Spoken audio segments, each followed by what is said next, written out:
আসসালামু আলাইকুম। বাংলা সংবাদে সবাইকে স্বাগত জানাচ্ছি ফিরোজ তোহা। শুরুতেই বিআরবি কেবলস সংবাদ শিরোনাম। বাংলাদেশের সর্বশেষ গুরুত্বপূর্ণ আপডেট সংবাদে আপনাকে স্বাগত। শুরুতেই সংবাদ শিরোনাম, পরে বিস্তারিত। প্রথমেই জানাবো আমাদের হাতে থাকা সর্বশেষ নির্বাচনে সবথেকে গুরুত্বপূর্ণ, সবথেকে তাজা আপডেট সংবাদ। বৈধ উৎস দেখাতে পারলে ভোটের সময় টাকা বহনে নির্দিষ্ট সীমা নেই বললেন ইসি সচিব। ভোটের সময় টাকা বহনের ক্ষেত্রে কোনো নির্দিষ্ট সীমা নেই বলে জানিয়েছে নির্বাচন কমিশন ইসির সিনিয়র সচিব আক্তার আহমেদ। তিনি বলেন, টাকার বৈধ উৎস এবং ব্যবহারের বিষয় যদি কনফার্ম করতে পারেন তাহলে ৫০ লক্ষ কেন, বরং ৫-১০ কোটিও বহন করতে পারবে। আজ নির্বাচন কমিশনের সচিব থেকে এসব কথা জানা গেছে এবং তিনি বলেছেন যে জামাত নেতাকে গ্রেপ্তারের বিষয়টি নিন্দনীয় কাজ। তাকে গ্রেপ্তার করা ঠিক হয়নি। তার ব্যবসার টাকা নিয়ে তিনি গিয়েছেন, সেটি কোনোভাবেই অবৈধ টাকা হতে পারে না এবং তাকে দ্রুততম সময়ের মধ্যে ছেড়ে দেওয়ার আহ্বান জানানো হয়েছে। এরপর জানাবো, গণনার পর সেই জামাত নেতার ব্যাগে মিলল ৭৪ লক্ষ টাকা। ঠাকুরগাঁও জেলা জামাত ইসলামের আমির বেলাল উদ্দিনের ব্যাগ থেকে জব্দ হওয়া টাকা গণনা শেষ হয়েছে। সেই ব্যাগে সর্বমোট ৭৪ লক্ষ টাকা পাওয়া গেছে। আজ সৈয়দপুর বিমানবন্দর থেকে তাকে টাকা সহ গ্রেপ্তার করা হয়। তবে তিনি হযরত শাহজালাল আন্তর্জাতিক বিমানবন্দর দিয়ে তিনি ঠাকুরগাঁওয়ে গিয়েছেন।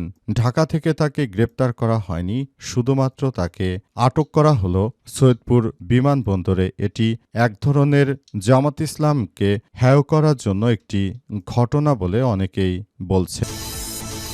এদিকে প্রধান উপদেষ্টা ড. মোহাম্মদ ইউনূস গুলশানে ভোট দেবেন। ত্রয়োদশ জাতীয় সংসদ নির্বাচন ও গণভোটে রাজধানীর Gulshan model school and college কেন্দ্রে আগামীকাল সকাল ১০টায় ভোট দেবেন অন্তর্বর্তীকালীন সরকারের প্রধান উপদেষ্টা প্রফেসর ড. মোহাম্মদ ইউনূস। আজ অন্তর্বর্তীকালীন সরকারের প্রেস সচিব বিষয়টি নিশ্চিত করেছেন। যদিও অন্তর্বর্তীকালীন সরকারের প্রধান উপদেষ্টা প্রফেসর ড.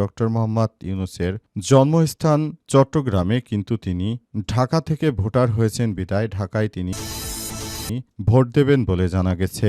এবারে জানাবো জাগো নিউজের সংবাদ প্রকাশ, নির্বাচন বানচালের ছক, নওগাঁ সেই আওয়ামী লীগ নেতা গ্রেপ্তার। নওগাঁ বঙ্গবন্ধু সংস্কৃতি জোট ও শেখ রাসেল শিশু কিশোর পরিষদের উপদেষ্টা চন্দন কুমার দেবকে গ্রেপ্তার করেছে পুলিশ। আজ বিকাল ৩টার দিকে শহরের একটি মহল্লায় অভিযান চালিয়ে তাকে আটক করা হয়েছে বলে পুলিশের সদস্যরা নিশ্চিত করেছে। জানা গেছে তিনি আগামী জাতীয় সংসদ নির্বাচনকে বানচাল করার জন্য ষড়যন্ত্র করছিলেন। এই ষড়যন্ত্রের বিরুদ্ধে গিয়ে তাকে আটক করা হয়েছে জাগো নিউজ সংবাদ প্রকাশের পর। এবং সর্বশেষ জানাবো, শ্রীলঙ্কায় গণ অভ্যুত্থানের সময় মন্ত্রীকে পিটিয়ে হত্যার ঘটনায় ১২ জনের মৃত্যুদণ্ড। শ্রীলঙ্কায় যখন গণ অভ্যুত্থান হয়েছিল গত ২ বছর আগে, তখন সেখানে এক সংসদ সদস্যকে পিটিয়ে হত্যা করার ঘটনায় ১২ জনকে মৃত্যুদণ্ডের রায় দিয়েছে শ্রীলঙ্কার একটি আদালত। প্রিয় দর্শক, এতক্ষণ শুনছিলেন সংবাদ শিরোনাম, এবারে বিস্তারিত। তবে তার আগে বন্ধুরা, অনুরোধ থাকবে এই সংবাদটিতে একটি লাইক দিন। এই চ্যানেলে আপনি নতুন হয়ে থাকলে আমাদের সংবাদটি দেখতে দেখতে চ্যানেলটি সাবস্ক্রাইব করে রাখুন। কমেন্ট করে বন্ধুরা আপনার মূল্যবান মতামত জানিয়ে দিন আপনি বিশ্বের কোন দেশ থেকে বা বাংলাদেশের কোন স্থান থেকে আমাদের সংবাদটি দেখছেন এবং শুনছেন। আর বন্ধুরা, সংবাদটি আপনার সোশ্যাল মিডিয়া ফেসবুকে শেয়ার করে বন্ধুদেরও দেখার সুযোগ করে দিন। আগামী জাতীয় সংসদ নির্বাচনে আপনি কোন দলকে ভোট দিতে চান সেটি কমেন্ট করে পুরো বিশ্ববাসীকে জানিয়ে দিন। আর বন্ধুরা, সংবাদটি আপনার সোশ্যাল মিডিয়া ফেসবুকে শেয়ার করে আপনার বন্ধুদেরও দেখার সুযোগ করে দিন আমাদের এই মূল্যবান সংবাদটি। এবারে বিস্তারিত। বৈধ উৎস দেখাতে পারলে ভোটের সময় টাকা বহনে নির্দিষ্ট সীমা নেই বললেন ইসি সচিব। ভোটের সময় টাকা বহনের ক্ষেত্রে কোনো নির্দিষ্ট সীমা নেই বলে জানিয়েছেন নির্বাচন কমিশনের ইসি সিনিয়র সচিব আক্তার আহমেদ। তিনি বলেছেন, টাকার উৎস ও ব্যবহারের বৈধতা প্রমাণ করা গেলে ৫০ লক্ষ নয়, বরং ৫ কোটি টাকাও বহনে কোনো সমস্যা নেই। আজ ভোটের সময় ঢাকা টাকা পরিবহনের সীমা নিয়ে এক প্রশ্নের জবাবে একটি গণমাধ্যমকে সব কথা জানান ইসি সচিব। এদিন দিন দুপুর 12টার দিকে ঠাকুরগাঁও জেলা জামাতের আমির বেলাল উদ্দিন প্রধানকে 50 লক্ষ টাকা সহ আটক করে সৈয়দপুর বিমানবন্দর থানা পুলিশ। এই ঘটনার পরিপ্রেক্ষিতে ভোটের সময় একজন ব্যক্তি সর্বোচ্চ কত টাকা বহন করতে পারবে এমন প্রশ্ন উঠে যাবে। ইসি সচিব আক্তার জানিয়েছেন যে নির্বাচনে টাকা বহনের ক্ষেত্রে কোনো বিধিনিষেধ নাই।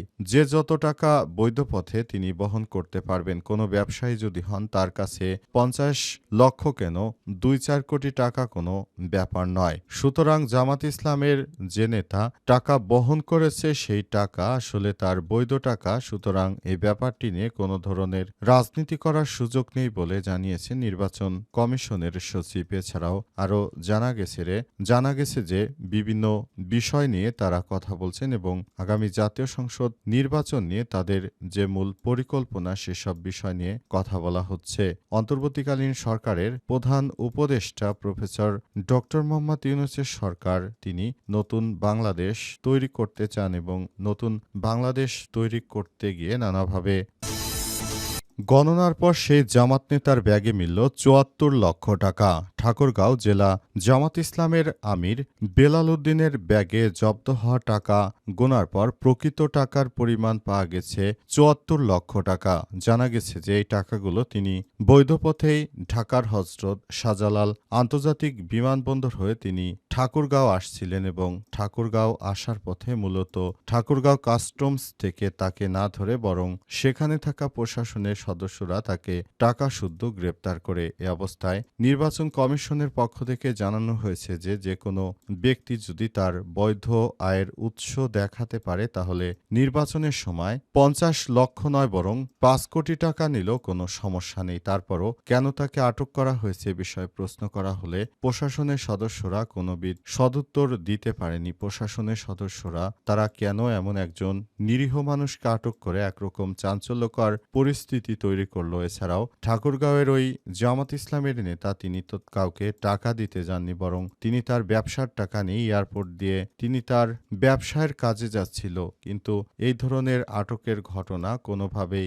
গ্রহণযোগ্য হতে পারে না বলে জানিয়েছে বাংলাদেশ জামাত ইসলামের নেতাকর্মীরা। এই ঘটনার পর পরিস্থিতি আসলে কোন দিকে যায় সেটি এখন দেখার বিষয়। কারণ টাকাগুলো নিয়ে যে ধরনের কথাবার্তা শোনা গেছে প্রকৃতপক্ষে তিনি যদি তার বৈধ আয়ের উৎস দেখাতে পারেন মাত্র 50 লক্ষ টাকা সেটি কোনো মূল বিষয় হতে পারে না বলে জানানো হয়েছে। প্রধান উপদেষ্টা ডক্টর ইউনূস গুলশানে ভোট দিবেন। ত্রয়োদশ জাতীয় সংসদ নির্বাচন ও গণভোটে রাজধানীতে বিভিন্ন উপদেষ্টারা তাদের মূল্যবান ভোটটি প্রদান করবেন। এর মধ্যে অন্তর্বর্তীকালীন সরকারের প্রধান উপদেষ্টা প্রফেসর ডক্টর মোহাম্মদ ইউনূসের সরকার তিনি গুলশানে ভোট দেবেন বলে জানা গেছে।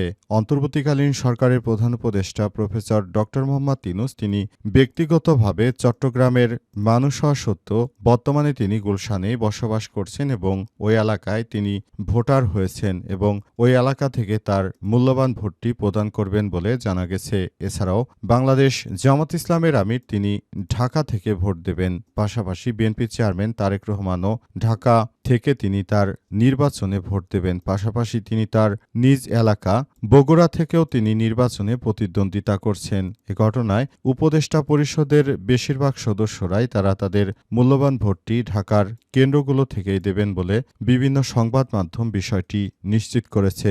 অন্তর্বর্তীকালীন সরকারের প্রধান উপদেষ্টা প্রফেসর ডক্টর মোহাম্মদ ইউনূসের সরকার দীর্ঘ প্রায় 1.5 বছর পর দেশে একটি ইনক্লুসিভ নির্বাচন দিতে চলেছেন।